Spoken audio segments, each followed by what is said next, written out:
Good morning, everyone.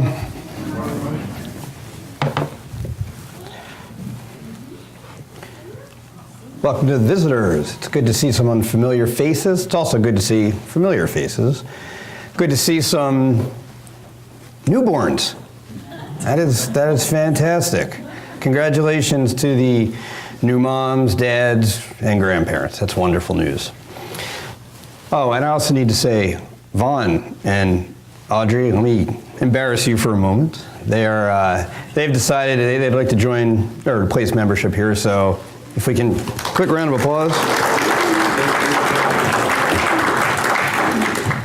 See, it's good to talk about other people at the beginning of any public speech because then it takes the attention off yourself. No, I'm kidding. It's all good. But I do have to say, it's just been one of those weeks around here that God grabs us as a congregation collectively by the shoulders and says, I am in charge. You follow me. Now, every week should be like that, but this in particular. And that's why it's so critical as a Christian for us to place our hope not in things that are temporal, because temporal points to circumstances, and every circumstances that we know of can change. There is an eternal promise out there made by God, the new covenant, which will not change. And that's where we really need to place our focus, really in this week, but in every week. So let me start with today's lesson. We're going to look at Mark, just 6 verses today. Chapter 6, verses 1 through 6. First, I need to ask you, do you agree with these statements? Show of hands. The better we know people, the more likely we are to find fault with them. Number 2, if you know someone very well or experience something a lot, you stop respecting them. People are so shy. It's so funny. And 3, the more you know something or someone, the more you start to find faults and even dislike things about it or them. Those are not my comments, by the way. One was from the New Dictionary of Cultural Literacy, one was from the Free Dictionary, and the other was from usingenglish.com. Okay, familiarity breeds contempt. You can always find something to complain about with someone. There's a reason the honeymoon period only lasts a certain amount of time. Let me give you an example. This is going to shock all of you, but I'm going to use a sports illustration. I know, I hope everybody's sitting down. Since 2000, the Cleveland Browns of the NFL have had 9 head coaches, 9 since 2000. They have won 0 playoff games. Over that same period of time, the New England Patriots have had exactly 1 head coach. Brandon, how many Super Bowls have they won? 5. Exactly, 5. Thank you. Since 1969, the Pittsburgh Steelers, 48 years. They've only had 3 head coaches. 3. And they've won 6, which is the most Super Bowls. In the NBA, very similar. The New York Knicks, since 2000, have gone through 12 head coaches, and they've won nothing. Over the same period of time, the San Antonio Spurs have had 1 head coach, and they have won 5 NBA titles. From 1909 to 2015, where am I going, Cubs fans? The Cubs went through a staggering 53 managers. And we all know that they did not win any World Series over that time. Over the same period of time, the New York Yankees had 31 managers and have won 27 titles. The point being, you are hired to be fired.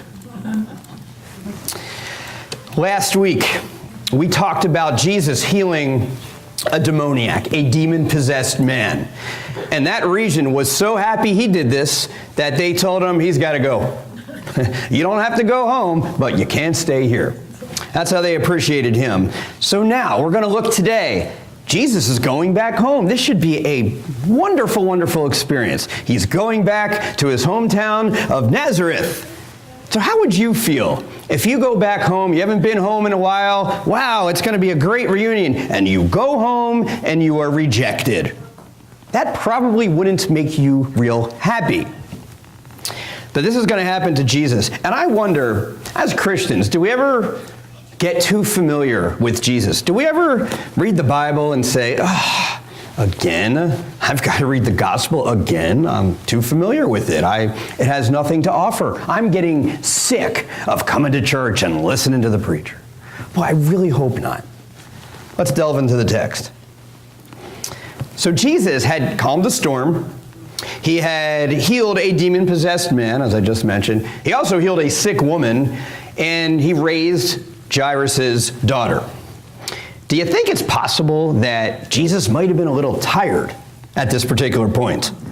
No doubt his disciples were tired as well. Now remember, Jesus, yes, he was fully God, but he was also fully man. He had the same levels of exhaustion as you and I might experience. But now it's time to go home. He's going to go back to Nazareth and visit everyone. And of course, he's going with his disciples. Let's read that first verse. This is chapter 6, verse 1 of Mark's Gospel. Jesus left there and went to his hometown, accompanied by his disciples. Okay. So Jesus still has some concerns for his disciples. They're more than just the out-of-focus guys. And these are men who would have a critical importance in Jesus' bride, the church. Now, what are his expectations? It's one thing if you're Jesus to know that, yeah, we're probably going to be rejected. We're not going to be accepted. We're going to be opposed. How will the disciples learn to cope with rejection? Look, we all are rejected at least once or twice, maybe even more times in our lives.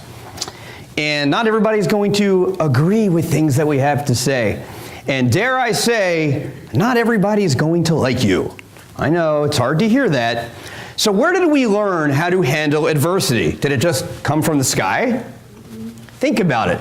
Your mother, your father, maybe a teacher, perhaps a leader at church, maybe an employer, how they deal with adversity, how they deal with rejection, that's where you're going to get your cues.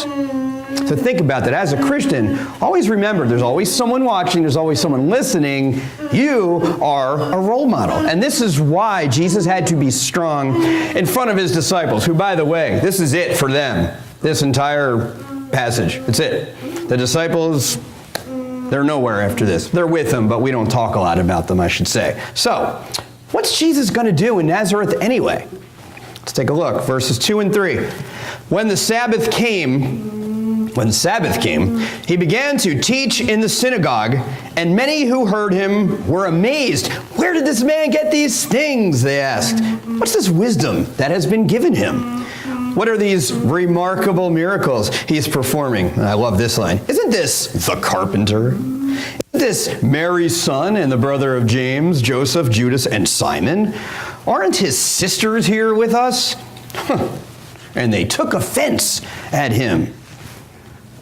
That's a lot of questions. And I would imagine it's rapid fire, one right after another. I count 6 questions in the NIV's version here. We don't have all the answers, but a few things are made clear. The first of which, these people, his hometown, they were aware of the miracles that he performed. And, though his reputation preceded him, they were confused regarding his authority. Now, of course, we know better, because at the midpoint of Mark's Gospel in chapter 8, verse 29, what does Peter say about Jesus? Jesus says, "Who do you say I am?" He says, "You are the Messiah." Now, they don't have that perspective. They don't have that belief quite yet. Now, we see the word amazed in verse 2. We're going to see this again in verse 6 to describe Jesus' reaction. So when I say many who heard him were amazed, do you think they meant, wow, yes, it's great. It's so swell to have Jesus back here? No, it's more like they were skeptical. They were saying, he's got to come. Him again? I thought we got rid of this guy. That is how we would say the word amazed. It's more like baffled in this particular case. They weren't impressed. So when Sabbath came, he began to teach in the synagogue. What did he teach? What do you think Jesus taught?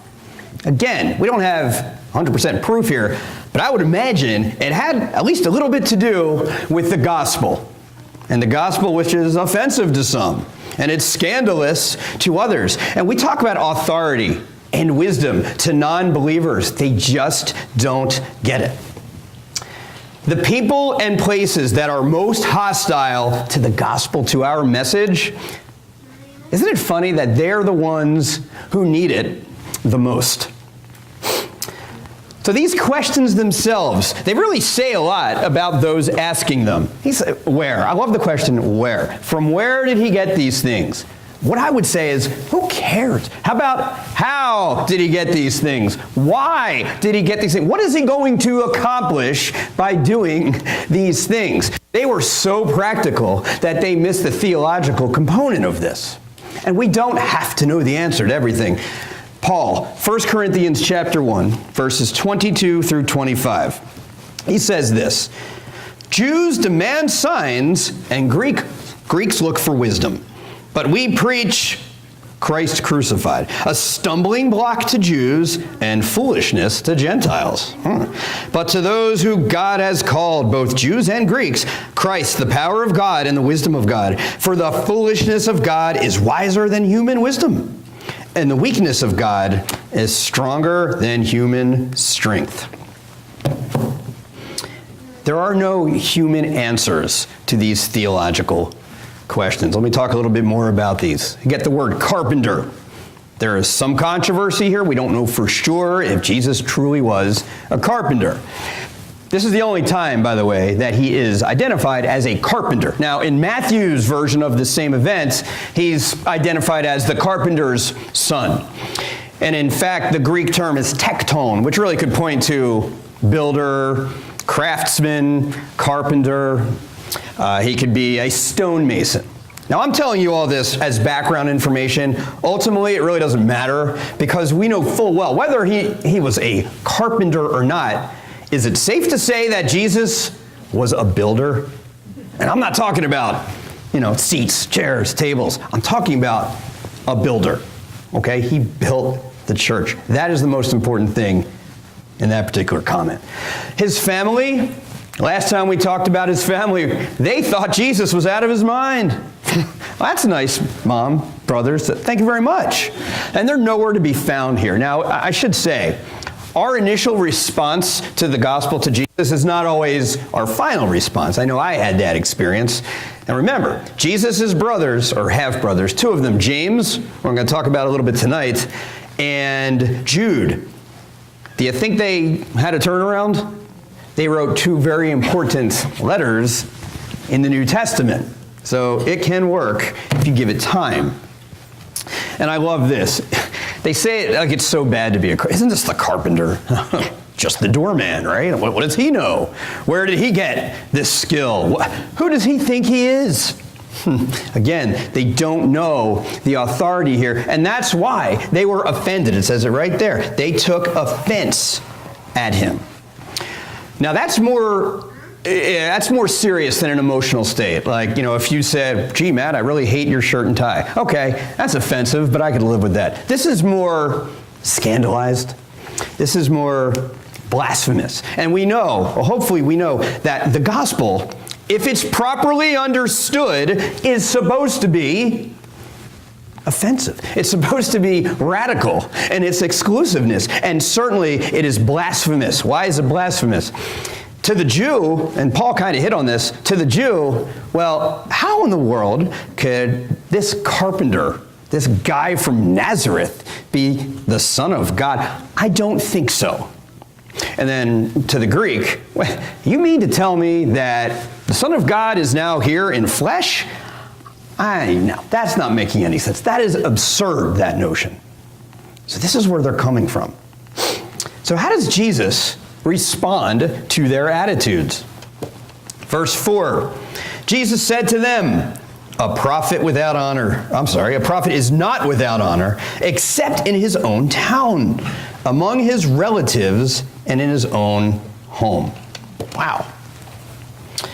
Not every prophet felt honored. Do you remember Jeremiah? What happened to Jeremiah? They thought so highly of him that they threw him into a cistern and left him for dead. It's a tough crowd. And I wonder for Jesus, why wasn't his message received? You know why it wasn't received, I think? Because he was familiar. They couldn't see him for anything other than that carpenter who he used to be. Have we ever experienced this? You know, Michelle and I and the kids recently went back to the Philadelphia area to visit and see some older folks. And yeah, it's really hard to escape that past sometimes, especially depending on the path that you've traveled. But it's difficult. They will always see him for what he was, not who he is. And I put the question up here, it's rhetorical of course, do we have to leave our hometowns to truly flourish?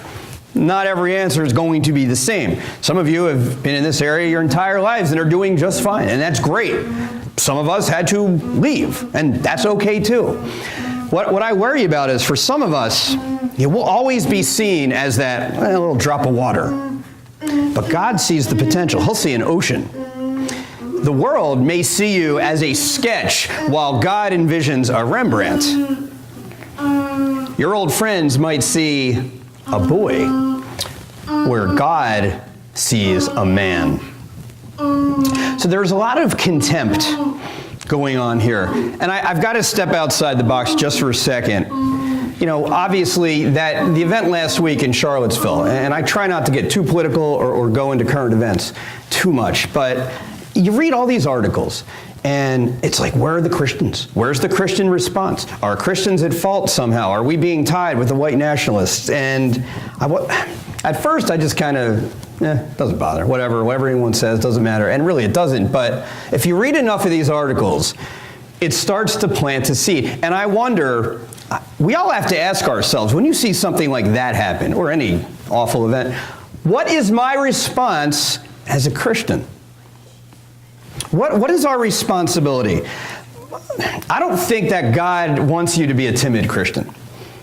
Now, don't get me wrong. I understand some people aren't as comfortable in crowds, and some people are more introverted and shy. And I'm not talking about going out there and knocking on people's doors or even handing out flyers. And by the way, thank you to those who helped with the flyers yesterday, especially Tracy, who was the foreperson for that event. So thank you very much. But that's not what I'm talking about.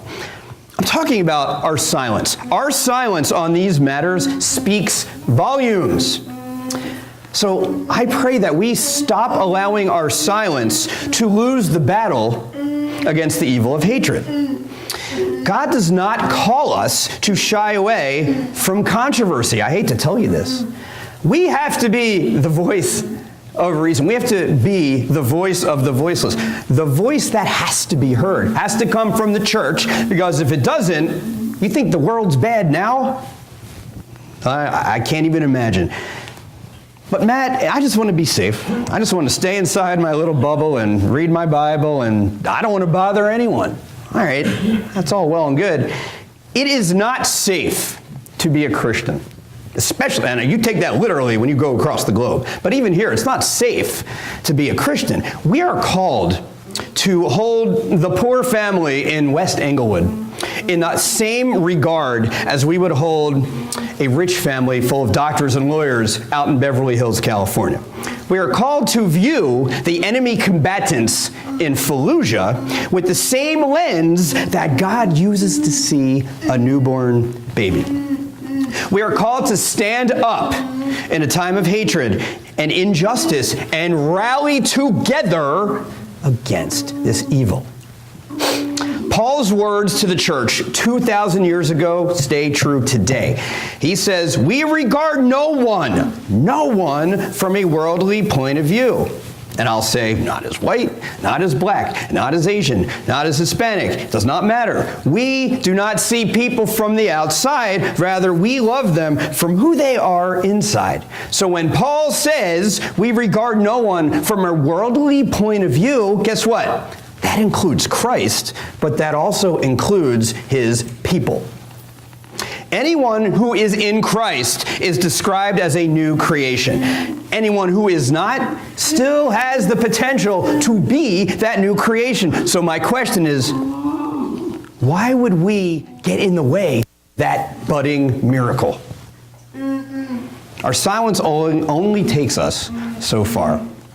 I was saying that because the title of this, Familiarity Breeds Contempt, and we see that in Jesus' world too. Certainly different problems, similar attitudes in a lot of ways. But we do tend to take things and people for granted. I think you've heard me pray before that, especially before meals, let us not take this meal for granted because, it's so easy for us to eat, blah, blah, blah. And it is. Are you not used to eating 3 meals a day? Eating on demand, you might say, right? And how hard is it to eat 3 meals a day? For some of us, it's like 12 meals a day. That's a different sermon. But we become used to it to the point where, wow, man, this hamburger, you said it was going to be medium rare, it's rare. Please take it back. Or, man, this toast is it's burnt. My cereal is so soggy, I can't eat this. If you go to Zimbabwe or Honduras or Haiti or the Republic of Congo, I'm willing to bet that they are not complaining about their breakfast options. It's all perspective. And it's kind of the same with people. When you haven't seen someone in a while, you get so excited, it's going to be reunion weekend. And sometimes it is, but sometimes, after about 25 minutes, the fun wears off. And you're saying, am I going back to Chicago soon? Not everybody, I'm just saying. Jesus' message was not received. That resulted in this. The sad truth, verses 5 and 6. He could not do any miracles there except lay his hands on a few sick people and heal them. He was amazed at their lack of faith. Then Jesus went around teaching from village to village. So what's the lesson? The lesson is this. Don't limit the king. Do not limit the king. This happens when we deal with unbelievers. You cannot save anyone. Let me click the rest of this here. You cannot save anyone who will not ask. And it says right there, he could not do any miracles there. He could not? He didn't have the ability? Or was it more like, well, he would not? I've said this before. Jesus is not going to come knocking on your door, forcing you to come to church, forcing you to get baptized. Ultimately, that's up to you. These people, and belief is a must, and by the way, and we do have free will. And I know some of the Calvinist friends that I have will say, well, irresistible grace, and we have no say in the matter. We cannot resist salvation. Well, we don't have to get into that now, but I choose to believe that, yes, we do have free will. These people had free will. They chose not to be bothered by Jesus and his words. So he could not do a great work for them. I'll give you a quote by a scholar named J.G. Miller, who says, such unbelief as this has immense consequences for evil. It closes the channels of grace and mercy so that only a trickle gets through to human lives in need.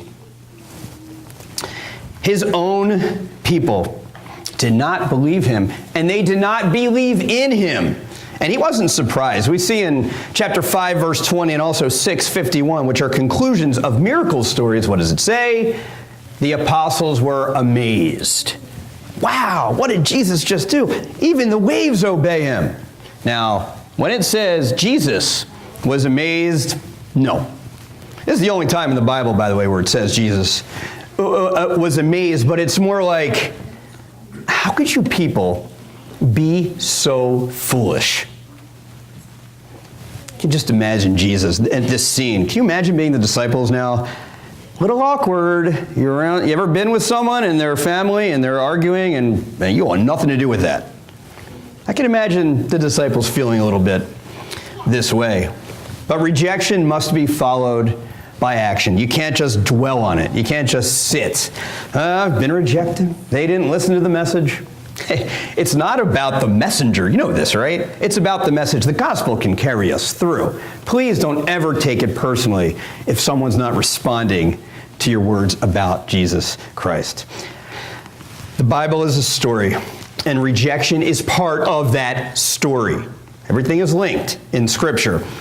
There's a pastor by the name of, or a preacher by the name of Stephen Lawson who says, the Bible is like a finely woven tapestry. And when you pull a thread over here, the tapestry crinkles way over here because it is interwoven and interconnected. Part of your story is understanding that you will be rejected, sometimes even at home. Let's be honest, we're supposed to be happy when other people succeed. But we are human and sometimes we get jealous. If you're working really hard at work and your coworker gets a promotion that you don't, yay, you're going back and forth. Or maybe your neighbor did something incredible and now he's a local celebrity. Oh, good for you. I could have done that. Or if you're in school, perhaps one of your good friends who didn't work as hard as you did on a project gets an A and you get a C. Yay, I'm happy for you. But we're supposed to, you see, Jesus should have been accepted. He should have been embraced. Let me give you a few examples. Bob Dylan is from Hibbing, Minnesota. Have you ever been to Hibbing, Minnesota? Well, crickets, right? Northeastern part. I promise you, if Bob Dylan went back to Hibbing, Minnesota, he would be welcomed with open arms. And what about this guy? You ever heard of him? And if you'll notice, what jersey is Michael Jordan wearing in this picture? The Washington Wizards, that inexplicable decision of him to do that. So when he came back to the United Center, did people boo him? Or did they cheer him for all the great things he did before? You know the answer to that. And I gotta give one last sports item. Kobe Bryant. Stop me if you've heard this before. Kobe and I went to the same high school, played the same sport, played on the same basketball court. Now, one of us became a really good NBA player. And I won't tell you who it is, but I'll give you a hint. It wasn't me. Whenever Kobe comes back to Lower Merion, to that part of Philadelphia, it's like, oh, we're not worthy. Now, I wouldn't take it that far, of course, but the point is this. These are just men. These are just guys. Jesus Christ is the Son of God. He could have been a hometown hero. So how do we fit in? Number one, our church is Jesus' hometown in many ways. And I'll be honest, too often we reject him. No, we don't say, oh, I don't believe in Jesus. We reject him when we don't take him seriously, when we put other items ahead of him, when we don't come to church because, I gotta watch the bass fishing contest, okay? Or can't get there Wednesday night, we've got practice. Okay, what are you putting ahead of Christ? And if we don't take him seriously and his Great Commission, how can we expect others to? And the problem is we live in a culture that does not glorify God, it glorifies sin. That's the first point. And this is all kind of a summary of what I just talked about. Is it possible that we are encumbering his work? Are we getting in his way? It's almost like he's saying, let me say this again. I hope that he does not get to the point where he's looking at Cherry Hill and saying, I can't perform miracles here because I'm amazed at your lack of faith. That is a scary, scary thought. Do we limit him? Do we limit Jesus? Do we accept his humanity? He was a good man, he was a good teacher, but divinity? That's what the Jewish people think. Yeah, he exists, but he was just some guy who taught well and was a nice fellow. He could do amazing works through you, we all know this, but you have to let him. And 4, a negative response to the gospel is not a valid reason to give up. I kind of said this earlier. Expect rejection. Please don't take it personally. It's not about you. And by the way, we express our love for Christ by loving those who disagree with us, by loving those who hate us. We express our love for Jesus Christ by expressing love for his people. Rejection is a tough pill to swallow. Let me close with an illustration. This guy by the name of Campbell Morgan. He was one of 150 young men who sought entrance to the Wesleyan ministry back in 1888. He passed the doctrinal examinations, but then faced the trial sermon. In a cavernous auditorium that could seat more than 1,000 sat 3 ministers and 75 others who came to listen. When Campbell Morgan stepped into the pulpit, the vast room and the searching, critical eyes caught him up short. 2 weeks later, Morgan's name appeared among the 105, all caps, rejected for the ministry that year. His daughter-in-law, Jill Morgan, wrote in her book titled A Man of the Word, he wired to his father the one word rejected and sat down to write in the diary. And then he wrote, very dark everything seems, still he knoweth best. Quickly came the reply from Dad, rejected on earth, accepted in heaven. Love, Dad.